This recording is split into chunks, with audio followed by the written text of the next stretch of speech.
The silent scream. The cargo vessel. Harmony's light drifted through the outer reaches, its silver hull reflecting the distant stars like a mirror of hope. Ambassador Velcor 7 stood on the observation deck, watching the endless expanse of space. With the kind of peace that comes from a successful diplomatic mission, his species, the Velcorians, had spent 3 generations building trade relationships across 12 systems. They were merchants, mediators, and philosophers. Violence was something they read about in historical archives, not something they expected to face. The first explosion shattered that peace forever. Red warning lights flooded the corridors as the ship lurched violently to one side. Velcor 7's 4-fingered hands gripped the railing as alarms screamed throughout the vessel. His large, amber eyes widened in terror as he watched 3 massive warships emerge from behind a nearby asteroid field. Their hulls were painted with red war markings that every species in the galaxy had learned to fear. The Kryn raiders had found them. Captain Thala's voice crackled over the intercom, barely controlled panic evident in every word. All hands, battle stations. This is not a drill. Kryn vessels are engaging. Shields at maximum. Someone get a distress signal out now. But Velcor 7 knew the truth that his captain was too frightened to say aloud. The Velcorians had no battle stations.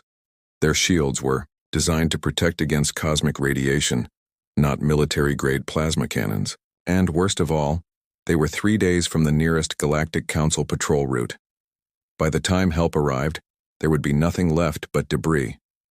Another impact rocked the ship. Through the viewport, Velcor 7 watched in horror as the Kryn vessels circled like predators around wounded prey.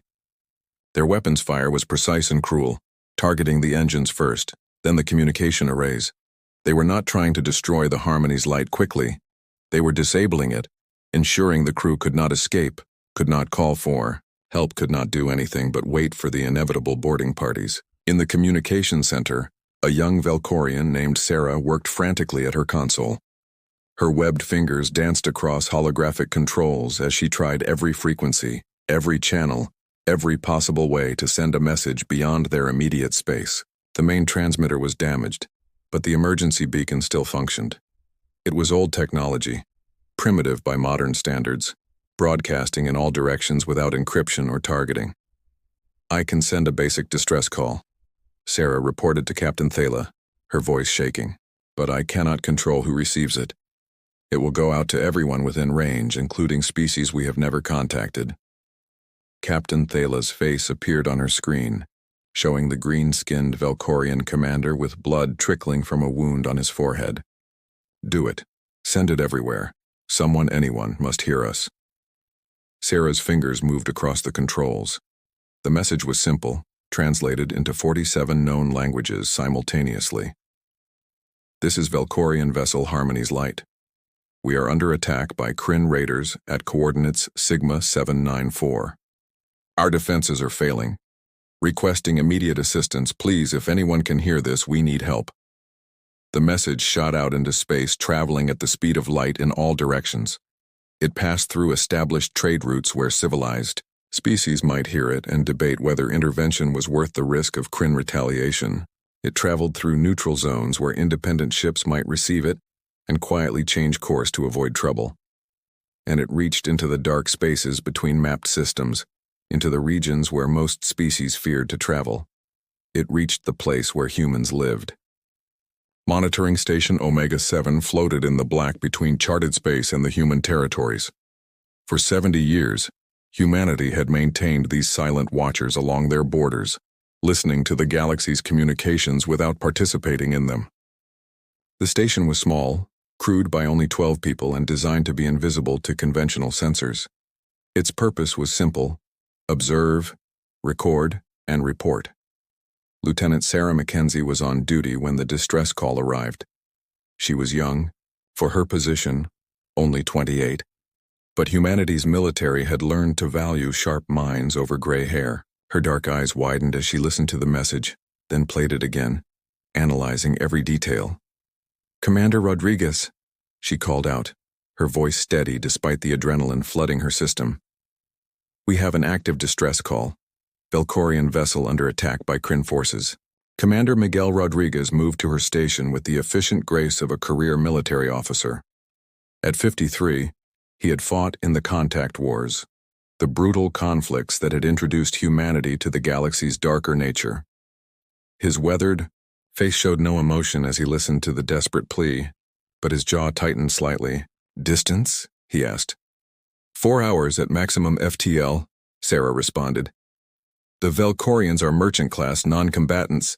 The Kryn are using standard raider tactics. By the time any Galactic Council forces arrive, it will be over."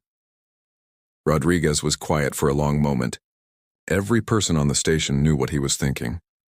Humanity had isolated itself from galactic affairs after the contact wars had revealed the brutal truth. The galaxy was not the peaceful federation of equals that first contact protocols had promised. It was a savage place where the strong preyed upon the weak, where ancient species played political games with younger civilizations as pawns, and where honor and justice were luxuries that only the powerful could afford. Humans had arrived in the galactic community with hope and enthusiasm, eager to join a civilization spanning thousands of worlds. That enthusiasm had died quickly when they discovered that Earth's location made it strategically valuable, and several established powers had immediately begun plotting to control or eliminate the newcomers. The contact wars had been humanity's brutal education in galactic politics. Humanity had won those wars, but the victory had come at a terrible price. Billions dead. Earth scarred by orbital bombardments. And in the process of defending themselves, humans had revealed something that terrified the rest of the galaxy. They were very, very good at war. Too good. Humans did not fight like other species. They did not follow the established rules of engagement that had been refined over millennia. They adapted constantly, innovated relentlessly, and refused to accept defeat even when victory seemed impossible. They fought with a creativity and viciousness that shocked species who had been waging wars since before Earth's dinosaurs walked. And perhaps most disturbing of all, they seemed to enjoy the challenge. After the contact wars ended, humanity had withdrawn to their own territory. They maintained their monitoring stations, defended their borders, and watched the galaxy from a distance. The other species were relieved. Let the humans stay in their corner of space. Let them remain isolated. Because everyone remembered what happened when humanity went to war, and no one wanted to see it again. But now, a distress call had reached their ears. "It's not our problem," said Lieutenant Chen from the tactical station. "The Velcorians never helped us during the contact wars. None of them did. They watched while we burned and did nothing." "The Velcorians were not involved in those conflicts," Sarah replied quietly. "They are merchants and diplomats. They have never shown aggression toward anyone." "That doesn't make it our responsibility to save them," Chen argued. Rodriguez held up a hand for silence. "This decision is above our authority. I'm opening a priority channel to Fleet Command." He pressed several controls, establishing a secure quantum link that would reach across light years instantaneously.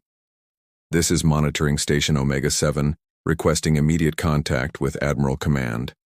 The response came within seconds, a holographic image forming above the communication console. The woman who appeared was tall and lean, with short silver hair and eyes that had seen too much combat. Admiral Catherine Zhao, commander of humanity's Third Fleet, looked at Rodriguez with the expression of someone who already knew bad news was coming. "Report, Commander," she said simply. Rodriguez played the distress call. Admiral Zhao listened without interruption, her face unreadable. When it finished, silence filled the communication link for several long seconds. "The Velcorians," she finally said. "They stayed neutral during the contact wars. Never helped us, but never fought against us either. What's the tactical situation?" Sarah brought up her analysis on the holographic display. 3 Kryn heavy raiders against 1 unarmed cargo vessel. Standard Kryn tactics suggest they will board, take what they want, and kill the crew. The Velcorians have maybe 2 hours before boarding begins. "Nearest Galactic Council forces?" Zhao asked. 3 days away at best," Rodriguez answered. "They will not arrive in time." Admiral Zhao was quiet again, but her eyes were calculating. Rodriguez knew that look. She was not debating whether humans could help. She was debating whether they should. If we respond, Zhao said slowly, the entire galaxy will know that humanity is back. Our isolation ends. Every species will be forced to reconsider their position on the human question. Some will see it as an opportunity for alliance. Others will see it as a renewed threat. This could change everything. Yes, Admiral, Rodriguez agreed. It could also save innocent lives. Admiral Zhao's expression shifted, showing something that might have been a smile if it had not been so cold. Innocent lives. We tried to be innocent once, Commander. The galaxy taught us that innocence is a luxury for the weak. She paused, then her eyes hardened with decision. But maybe that's exactly why we should do this. To remind ourselves of who we wanted to be, before we became who we needed to be. She pressed several controls outside the hologram's view. I'm authorizing deployment of Predator Fleet Gamma. Captain Elena Frost will take command. They will reach the Valkorians in 3 hours. She looked directly at Rodriguez. Tell Captain Frost that her mission is rescue and deterrence. Save the Valkorians, make the Kryn regret their choice. But most importantly, show the galaxy that humanity has not forgotten how to be more than just survivors. The connection ended. Rodriguez turned to his crew, seeing the mix of excitement and apprehension on their faces. They all knew what this meant. Humanity was stepping back onto the galactic stage, and they were doing it in the only way they knew how, with overwhelming force and absolute commitment. 4 sectors away, the HMS Retribution received its orders. The vessel was a marvel of human engineering, sleek and deadly, designed specifically for rapid response operations. Its hull was midnight black, absorbing sensor scans and light equally. Weapon ports lined its surface like the scales of a serpent, and on its bridge stood Captain Elena Frost. Elena was 42 years old, a veteran of the Contact War's bloodiest campaigns. She had earned her captaincy by doing the impossible repeatedly, surviving situations where survival seemed like a mathematical error. Her crew called her the Ice Queen not because she was cold, but because she remained absolutely calm no matter how desperate the circumstances. She read the orders on her command tablet, her blue eyes scanning every detail twice. Behind her, Commander Zara Okonkwo waited patiently. Zara was Elena's second-in-command and her oldest friend, a tactical genius who had saved Elena's life more times than either of them cared to count. We're going hunting, Elena said simply. Handing the tablet to Zara, Zara read quickly, then looked up with a grin that showed too many teeth. The Kryn. I have been wanting a chance to teach them proper manners. This is not revenge, Elena cautioned. This is rescue. The Valkorians are innocent bystanders. The Valkorians are always innocent bystanders, Zara replied. That is why people like the Kryn keep attacking them. Perhaps it is time someone taught the raiders that not all prey is helpless. Elena moved to the captain's chair, settling into it with practiced ease. Around her, the bridge crew prepared for departure with efficient precision. These were humanity's best, volunteers who had chosen to serve on the Predator fleet despite knowing that each mission might be their last. Helm. Plot FTL course to coordinate Sigma 794, Elena ordered. Maximum speed. Tactical. I want full weapons ready the moment we drop from FTL. Communications, prepare a message for the Kryn raiders. Medical, ready emergency facilities for Valkorian survivors. The orders were acknowledged immediately. Within minutes, the HMS Retribution and her 2 escort frigates, the Valkyrie and the Razorback, were racing through faster than light space toward a distress call that most of the galaxy would ignore. On the bridge, Pilot First Class James Chen adjusted their approach vector, his enhanced reflexes allowing him to navigate the chaotic currents of FTL space with inhuman precision. 2 hours, 53 minutes to target, Captain, he reported. Good, Elena replied. She opened a ship-wide channel. All hands, this is the captain. We are responding to a distress call from a Valkorian vessel under attack by Kryn raiders. Our mission is to rescue the survivors and remind the Kryn why humanity's borders are the safest in the galaxy. This will be first contact between our Predator fleet and other species since the isolation began. Show them who we are. Show them what humanity means. Bridge out. She closed the channel and sat back in her chair, her mind already running through tactical scenarios. The Kryn were brutal but predictable. They followed patterns established over centuries of raiding. They would not expect resistance. They certainly would not expect humans. That would be their first mistake. and if Elena had anything to say about it, they're last. In the cold mathematics of space combat, the Kryn had every advantage. They had superior numbers, established positions, and the element of surprise. The Valkorians were helpless, their ship crippled, their crew defenseless. But the Kryn had made one critical error. They had sent a distress call that reached human ears. And humanity had decided to answer. The galaxy was about to remember why humans were called predators. The Reckoning. Kryn boarding pods attached to the Harmony's light with metallic thuds that echoed through the dying vessel. Inside the cargo hold, Ambassador Velcor 7 gathered the survivors together, their amber eyes wide with terror. 43 Valkorians remained alive, huddled behind overturned containers while the sound of cutting torches burned through the hull. "Stay together," Velcor 7 said, trying to keep his voice steady despite the fear coursing through his body. "Do not resist. Give them whatever they want. Perhaps they will let us live." But even as he spoke, he knew the truth. The Kryn raiders did not take prisoners. They took cargo, technology, and lives in that order. The cutting torches were not just for entry. They were psychological weapons, giving the victims time to imagine what was coming.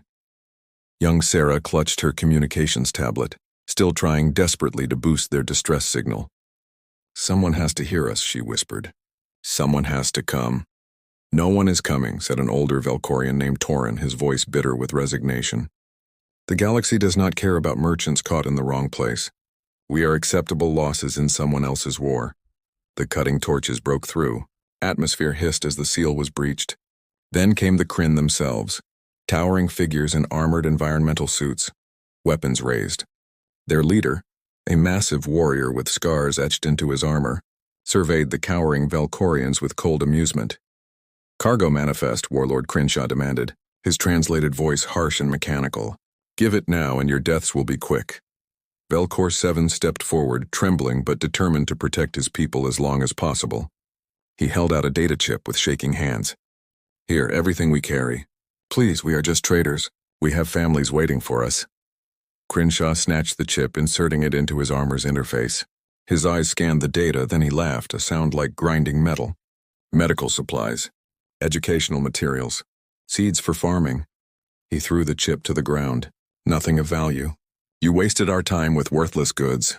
"Then let us go," Velcor 7 pleaded. "We have nothing you want." "You have one thing," Crenshaw replied, raising his weapon. "You can serve as a message to others who think they can travel these routes without paying tribute to the Kryn collective."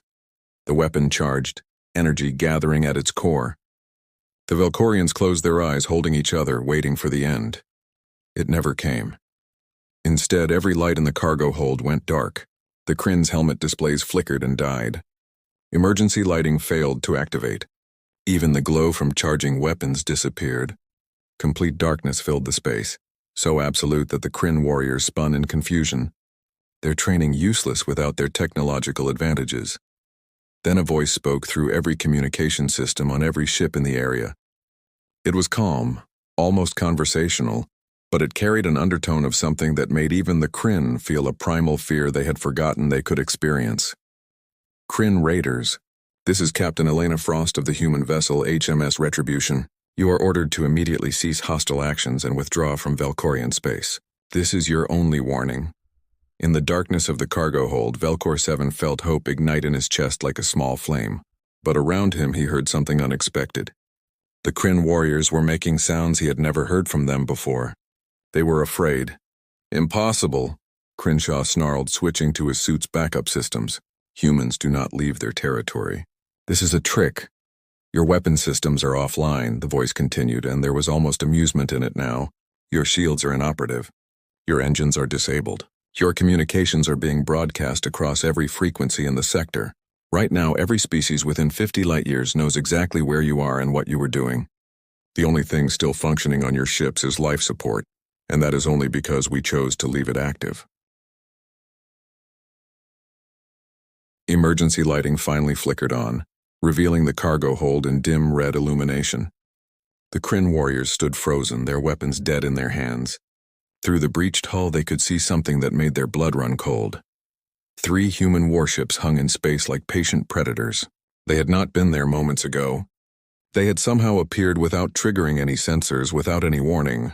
The lead vessel, The HMS Retribution was positioned directly in front of the Kryn command ship, close enough that its weapons could not miss, far enough that ramming was impossible. On the bridge of the Retribution, Elena Frost sat in her command chair with her fingers steepled beneath her chin. Before her, the holographic display showed the tactical situation in perfect detail. Commander Zara Okonkwo stood beside her, a slight smile on her face. "All Kryn systems disabled, Captain," Zara reported. "Their ships are effectively dead in space. No casualties on either side." Yet, Elena added quietly, she opened a direct communication channel, her image appearing on every functioning screen aboard the Kryn vessels. "Warlord Crenshaw, I am going to explain your situation very clearly. Your ships are disabled. Your warriors are trapped. You cannot fight, you cannot flee, and you cannot call for help. However, you are still alive. Do you understand why?" On the command ship, Crenshaw stared at the human captain's image. She did not look like a warrior. She was small compared to his species, slender and seemingly fragile, but her eyes held something that made his combat instincts scream danger. "You want something," he managed to say. "Intelligence," Elena replied. "Humans understand commerce. I am offering you a trade, your lives in exchange for information and compliance. You will answer my questions. You will follow my instructions. And if you do both of these things satisfactorily, you will leave this system alive. Do we have an agreement?" Crenshaw's pride warred with his survival instinct. He was a warlord, commander of 3 heavy raiders, veteran of countless successful raids. But he was also a survivor who had risen to power by knowing when to fight and when to negotiate. "What do you want to know?" he asked. "Everything," Elena said simply. "Your raiding patterns, your supply bases, your command structure, the locations of other Kryn operations in this sector. You are going to help me create a comprehensive map of every Kryn raider position within 100 light years." "You would have me betray my own kind," Crenshaw said, his voice hollow. "No," Elena corrected. "I am giving you the opportunity to save their lives. When this information becomes public, and it will become public, every Kryn raider in this sector will know that humans are now actively patrolling these routes. They will know that attacking merchant vessels means facing predators far more dangerous than any prey they are accustomed to. They can choose to relocate their operations elsewhere, or they can choose to test whether we are bluffing. Either way, you will have given them the chance to make an informed decision." While Elena negotiated, James Chen had maneuvered the Valkyrie alongside the crippled Harmony's Light. A rescue team, led by Medical Officer Dr. Sarah Kim, prepared to board. Unlike the Kryn's violent entry, the human boarding procedure was precise and respectful. "Belkorian vessel Harmony's Light. This is Dr. Kim of the Human Rescue Team," Sarah broadcast on all frequencies. "We are coming aboard to provide medical assistance and ensure your safety. Please do not be alarmed. We are here to help."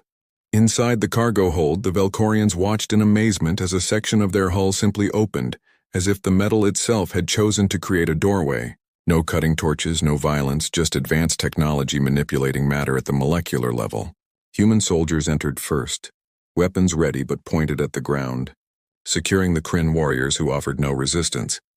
Then came Dr. Kim and her medical team, carrying equipment that looked both familiar and alien. She approached Velkor 7 with a gentle smile that somehow conveyed safety despite the circumstances. "Ambassador Velkor 7, she said, her translator rendering her words in perfect Velkorian dialect. "Are you or any of your people injured?" Velkor 7 stared at her in disbelief. "You know my name?" "We know everything in your ship's database," Sarah replied. "We accessed it the moment we arrived. Necessary for planning the rescue. But I apologize for the intrusion. Now please, injuries? Several of my crew have wounds from the initial attack," Velkor 7 said, still struggling to process what was happening. "But how did you arrive so quickly?" "Our distress call was sent less than 3 hours ago." "We heard you," Sarah said simply, directing her team to the injured Velkorians. "And we came as fast as we could. That is what neighbors do, is it not?" As the medical team worked with efficient compassion, young Sarah approached cautiously. "Are you really human?" she asked, her voice filled with wonder and fear. "The species from the contact wars?" Sarah paused in her work, her expression becoming somber. "Yes, we are human. And yes, we fought in those wars. They were terrible, and we did things we are not proud of. But we also learned from them. We learned that the galaxy is a dangerous place, but that does not mean we must be cruel. We can be strong and kind. We can be predators and protectors. It is a difficult balance, but we are trying. Back on the Retribution, Elena continued her negotiation with Crenshaw. The warlord had provided most of the requested information, his survival instinct overriding his pride. But Elena was not finished. "One more thing," she said. "You are going to deliver a message for me. To every Kryn raider, every pirate, every predator who thinks these trade routes are easy hunting grounds. Can you do that?" "What message?" Crenshaw asked warily. Elena's expression hardened, and for the first time the Kryn warlord saw the warrior beneath the diplomat. "Tell them that the routes passing near human space are now under our protection. Tell them that any attack on civilian vessels in this sector will be met with immediate human response.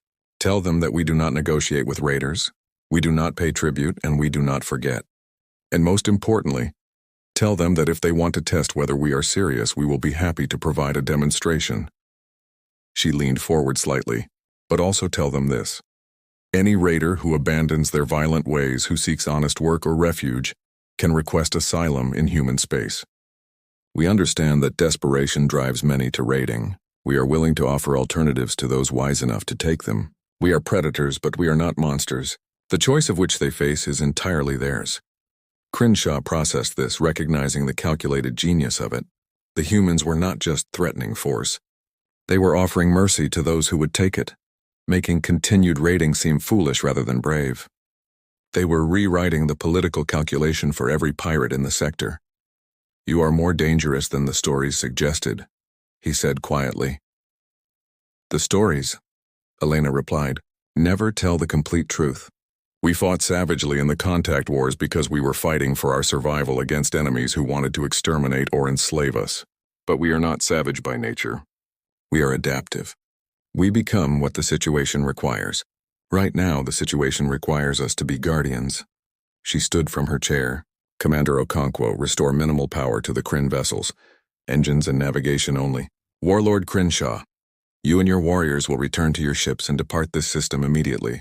You have 6 hours to clear our sensor range. If you are still here after that deadline, we will interpret it as an act of aggression and respond accordingly."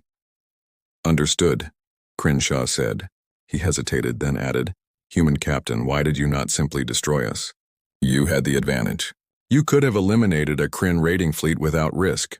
"Because," Elena said, "killing you would have solved nothing.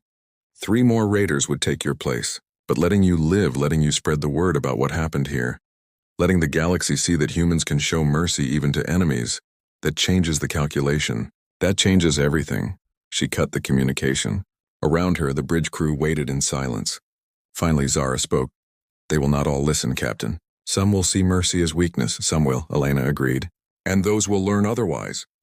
But some will listen, some will choose the alternative we offered. And slowly, sector by sector, we will make these trade routes safe again, not through fear alone, but through the careful application of both strength and compassion."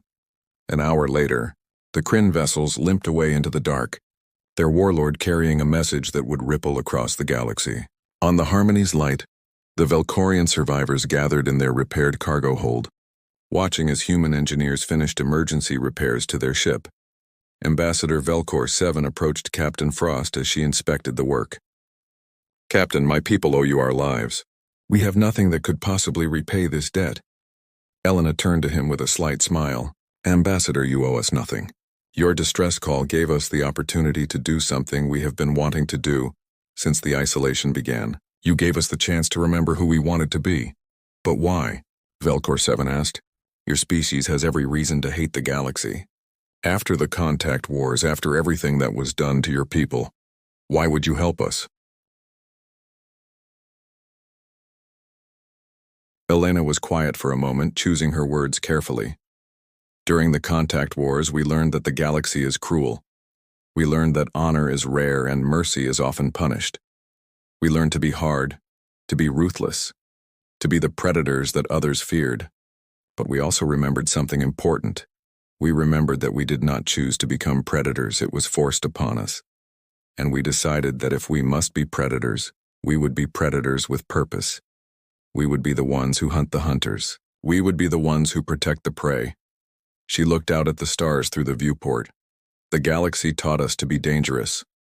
But humanity is choosing to be dangerous in defense of those who cannot defend themselves. That is our answer to the cruelty we experienced. We will not become like those who hurt us, we will become better. Velcor 7 felt tears forming in his amber eyes. The galaxy believes humans are monsters. Let them, Elena said. Monsters are feared. And fear can protect far more lives than love ever could. But we will know the truth. We will know that we are monsters who choose to protect the innocent. And perhaps over time, the galaxy will learn that there are different kinds of predators. There are those who prey on the weak, and there are those who hunt the predators. We are choosing to be the latter. 3 days later, Velcor 7 stood before the Galactic Council, delivering his report on the incident. The assembled representatives listened in stunned silence as he described the human intervention. When he finished, the chamber erupted in chaos. Humans operating outside their borders, one representative shouted. This violates their isolation agreement. They saved innocent lives, another countered. Something the council failed to do. They disabled 3 Kryn raiders without firing a shot, a third added. Their technology is far beyond what we estimated.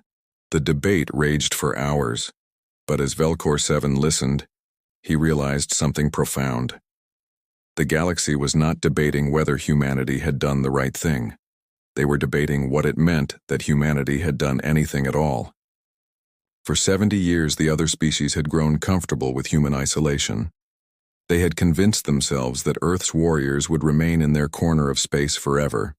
That comfort had just been shattered. That evening, Velcor 7 sent a private message to Captain Frost. It was brief but heartfelt. Thank you for reminding me that the galaxy can still produce heroes. My people will remember what humanity did for us, and we will make sure others remember as well. Elena read the message on the bridge of the Retribution as her ship patrolled the newly established route. Beside her, Zara reviewed reports of other distress calls now coming in from across the sector. Species who had suffered in silence were suddenly reaching out, hoping the humans might answer. We have started something, Zara observed. This will not be the last rescue. No, Elena agreed. It will not be. We have shown the galaxy that humans are back. Now we have to show them what that means. She looked at the star map, seeing not just systems and coordinates but lives waiting to be saved. Predators waiting to be stopped, and a galaxy that was about to learn a new definition of what humanity meant. The distress call had been answered.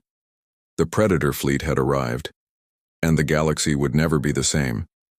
But this was not an ending. It was a beginning. Humanity had spent 70 years learning to survive.